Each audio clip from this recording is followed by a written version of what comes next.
Welcome back to my channel infinite Shiksha. बच्चों, आज मैं आपको बहुत ही इंपॉर्टेंट टॉपिक कराने जा रहा हूँ, जिस टॉपिक का नाम है इन्वेस्टमेंट मल्टीप्लायर। जैसे कि आप बोर्ड पे लिखा हुआ देख भी सकते हैं, इन्वेस्टमेंट मल्टीप्लायर होता क्या है। इन्वेस्टमेंट मल्टीप्लायर मैक्रो इकोनॉमिक्स का एक बड़ा प्यारा सा टॉपिक है। ये एम्प्लॉयमेंट इक्विलिब्रियम के लिए इसको समझना निहायत ही ज़रूरी हो जाता है। तो आइए हम इस कॉन्सेप्ट को क्लियर कराते हुए चलते हैं। इन्वेस्टमेंट मल्टीप्लायर का क्या मीनिंग है, क्या होता है निवेश गुणांक, हम आपको बताते हैं। कि बच्चों देखो, मैं आपको एक बड़ा सिंपल तरीके से समझाने का प्रयत्न करता हूं कि अगर कोई भी व्यक्ति या एक देश में, एक इकोनॉमी में इन्वेस्टमेंट के अंदर चेंज लाया जाता है, डेल्टा आई, जिसको हम कहते हैं increase in investment. Increase in investment, आज मजा नहीं आ रहा भाई। इंक्रीज इन्वेस्टमेंट, तो पता है कि इन्वेस्टमेंट के होने के बाद एक प्रोसेस एग्जिस्ट हो जाता है, जिसके चलते हमारे नेशनल इनकम में भी वृद्धि होगी, यानी डेल्टा वाई, जिसको हम कह सकते हैं इंक्रीज इन इनकम। और इनकम में होने वाला ये इंक्रीमेंट, इनकम में होने वाली ये वृद्धि जो होती है, वो इन्वेस्टमेंट के कंपैरिजन में थोड़ी ज्यादा होती है, सेवरल टाइम्स ऑफ इन्वेस्टमेंट। यानी इंक्रीज इन इनकम जो होगी इन्वेस्टमेंट से जितनी ज्यादा होती है, मल्टीपल में जितनी ज्यादा होती है, जितना टाइम्स होती है। फॉर एग्जाम्पल, मैं एग्जाम्पल देकर समझाने की कोशिश करता हूं। मान लीजिए हमारी इकोनॉमी के अंदर इन्वेस्टमेंट हुआ 100 करोड़ का। अब 100 करोड़ इन्वेस्टमेंट करने के बाद एक प्रोसेस जो है जैसे ही एग्जिस्ट होता है, उसके बाद इनकम में होने वाली वृद्धि हो जाती है 500 करोड़। इनकम बढ़कर 500 करोड़ हो गई। अब बच्चों के मन में सवाल आएगा, जी कैसे हो जाती है।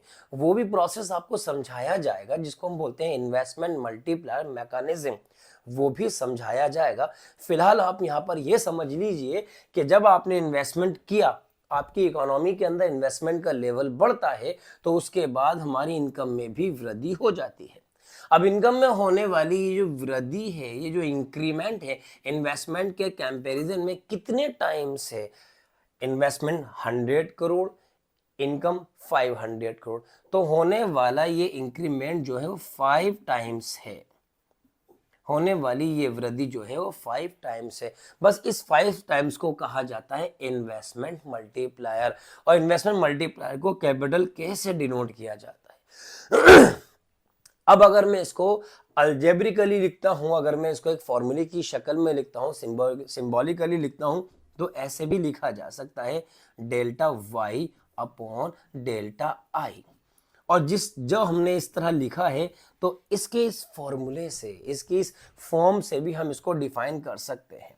किस तरह हम बता सकते हैं, investment multiplier refers to a rational relation between change in income and change in investment। मतलब निवेश गुणांक जो होता है, वो आय में परिवर्तन और निवेश में परिवर्तन के मध्य अनुपातिक संबंध को, रेशनल रिलेशन को दर्शाता है। और इससे हमें यह ज्ञात होता है, और इससे हमें यह ज्ञात होता है, ये पता लगता है कि इन्वेस्टमेंट करने के तत्पश्चात हमारी राष्ट्रीय आय में होने वाली वृद्धि कितने टाइम से। बस इन्वेस्टमेंट के बाद इनकम में होने वाली मल्टीपल इंक्रीमेंट, इन्वेस्टमेंट के बाद निवेश में चेंज होने के बाद इनकम में होने वाला जो परिवर्तन होता है, वो जितना टाइम्स होता है इन्वेस्टमेंट के कंपैरिजन में, बस उसको इन्वेस्टमेंट मल्टीप्लायर कहते हैं। इसका ये एक फॉर्मूला बन जाता है delta Y upon delta I. कुछ दो फॉर्मूले और हमने यहाँ से ड्राइव किए हैं। वो दो फॉर्मूले क्या है, K is equal to 1/1 minus MPC, और दूसरा होता है के इज इक्वल टू 1/एमपीएस। हमें पता है 1 माइनस एमपीसी एमपीएस के बराबर होता है। अब जब के जो इन्वेस्टमेंट मल्टीप्लायर है, एमपीसी के थ्रू भी फाइंड आउट किया जा सकता है, और एमपीएस के जरिए भी इसको फाइंड आउट किया जा सकता है। पता लगा कि इन्वेस्टमेंट मल्टीप्लायर और एमपीसी के बीच कोई ना कोई रिलेशन जरूर होगा।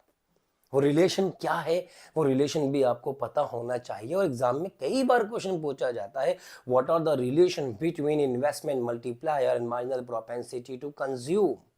तो इनके बीच रिलेशन है, हमें रिलेशन पता होना चाहिए। बिल्कुल इसी तरह investment multiplier and marginal propensity to save, इनके बीच भी कोई ना कोई रिलेशन होता है। अब जब रिलेशन होता है तो हमें पता भी होना चाहिए। एग्जाम में ये भी क्वेश्चन कई बार पूछ लिया गया, what are the relation between marginal propensity to save and investment multiplier. हम इसके बीच रिलेशन भी अभी आपको बता। जी बच्चों देखिए, क्वेश्चन है what are the relations between investment multiplier and marginal propensity to consume. इसके रिलेशन को हम सिस्टमैटिकली आपके सामने सॉल्व करते हैं। ध्यान से देखिए, हम क्या करते हैं, हम अब सबसे पहले इन्वेस्टमेंट मल्टीप्लायर और मार्जिनल प्रोपेंसिटी टू कंज्यूम इन दोनों को डिफाइन कर देंगे।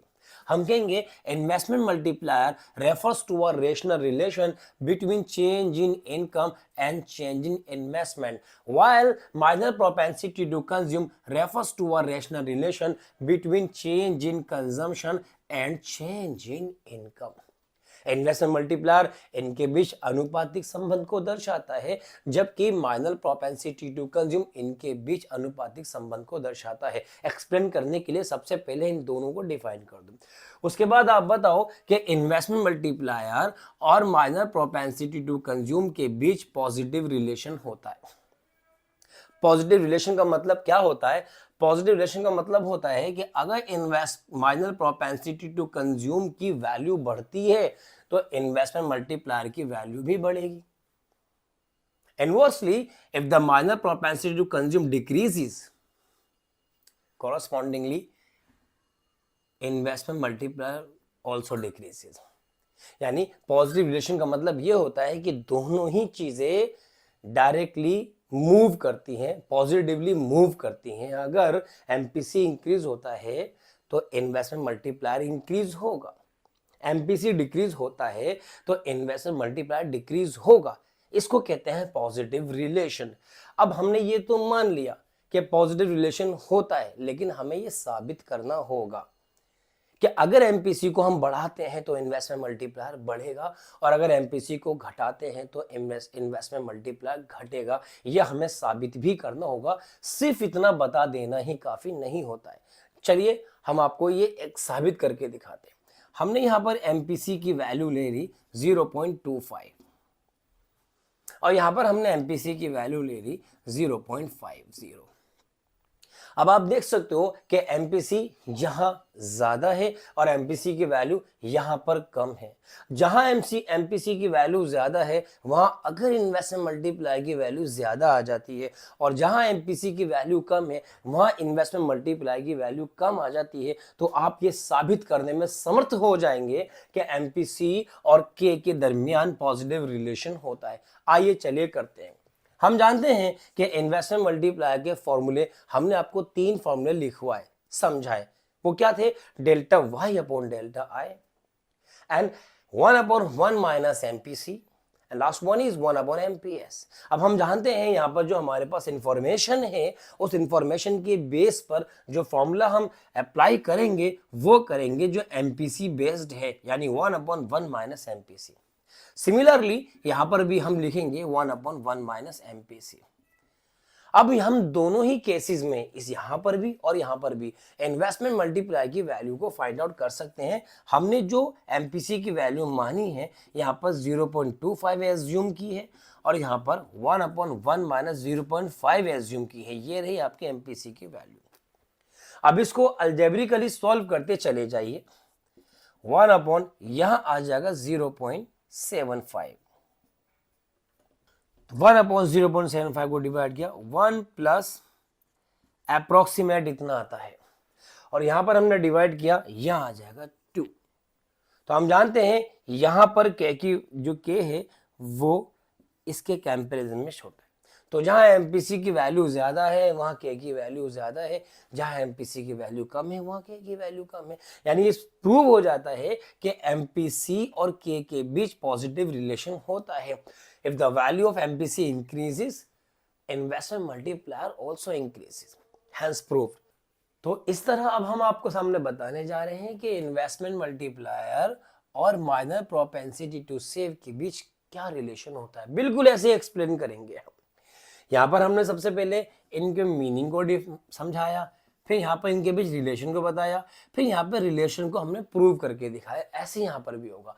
चलिए यहाँ बताएंगे कि माइनर प्रोपेंसिटी टू सेव और इन्वेस्टमेंट मल्टीप्लायर के बीच क्या रिलेशन है। सबसे पहले वही कि investment multiplier refers to a rational relation between change in income and change in investment, while minor propensity to save refers to a rational relation between change in saving and change in income। सबसे पहले हमने इनके बीच relation को बता दिया, define कर दिया इनकी मीनिंग को।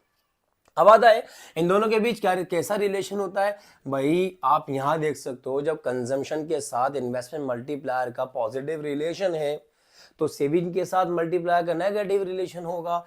तो हम कह देते हैं कि इन्वेस्टमेंट मल्टीप्लायर और माइनर प्रोपेंसिटी टू सेव के बीच नेगेटिव रिलेशन है।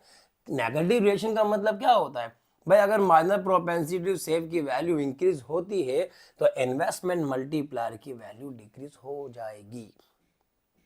इसी तरह और अगर माइनर प्रोपेंसिटी टू सेव की वैल्यू डिक्रीज होती है, आगे क्या होगा, टिश टिश टिश, यही होगा, सिंपल।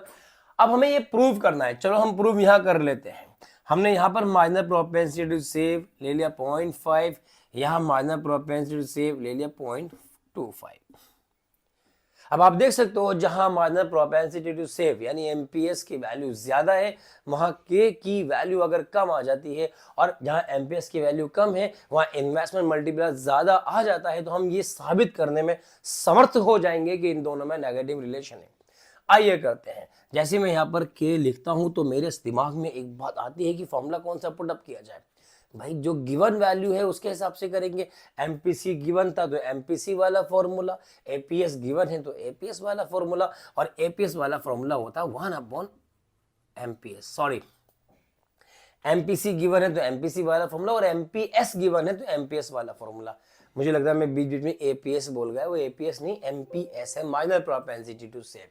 खैर यहां पर ले दें 1/MPS, क्योंकि एपीएस है एवरेज प्रोपेंसिटी टू सेव और एमपीएस है माइनर प्रोपेंसिटी टू सेव। इस पर भी बहुत अच्छी वीडियो बनी हुई है, जिन बच्चों ने नहीं देखी वो जाकर उसको देख सकते हैं, पूरी मैक्रो इकोनॉमिक्स की प्लेलिस्ट में देख सकते हो आप। खैर यहां देखते हैं 1/MPS की वैल्यू यहाँ कितनी है 0.5, 1/MPS की वैल्यू कितनी है 0.25। कुछ नहीं करना, 1/0.5 से 1 को डिवाइड किया तो आ गया 2, और 0.25 से 1 को डिवाइड किया तो वैल्यू आ गई 4। अरे वाह, ये तो साबित हो गया जहां एमपीएस कम है, यस हम ऐसे बना देंगे ना, वहां पर के की वैल्यू ज्यादा है, और जहां एमपीएस ज्यादा है वहां के की वैल्यू कम है। यानी हम साबित करने में समर्थ हो गए कि इन्वेस्टमेंट मल्टीप्लायर और माइनर प्रोपेंसिटी टू सेव इनके बीच नेगेटिव रिलेशन है। तो बच्चों ये क्वेश्चन अक्सर पूछ लिए जाते हैं, एक्सप्लेन करने के लिए भी आ सकता है सब्जेक्टिव वे में, और एमसीक्यूज पे तो अक्सर पूछा जा सकता है, रीजन असर्शन भी आ सकते हैं। तो ये कॉन्सेप्ट आपके क्लियर होने चाहिए। इस पर बहुत सारी बातें और बताने के लिए भी हैं, लेकिन वक्तन फवक्तन हम आपको बताते रहेंगे कि इसके बेस पर क्या क्या क्वेश्चंस बचते हैं। अगर सारे ही क्वेश्चंस हमने आज ही बता दिए तो ना तो आप ही समझ पाओगे ना हम ही समझा पाएंगे आपको। इसलिए जो एक सीढ़ी होती है चढ़ने की, वो फर्स्ट स्टेप से ही स्टार्ट की जाए तो ज्यादा बेहतर रहता है, और उसको धीरे धीरे आगे बढ़ते चले जाएं तो तभी हम मंजिल तक पहुंच सकते हैं। तो बच्चों हमारी वीडियो अगर आपको पसंद आई तो लाइक करें, कमेंट करें, और सभी स्टूडेंट को शेयर भी करें जिनको आप चाहते हो कि ये कॉन्सेप्ट उन्हें पता होने चाहिए। Thank you very much.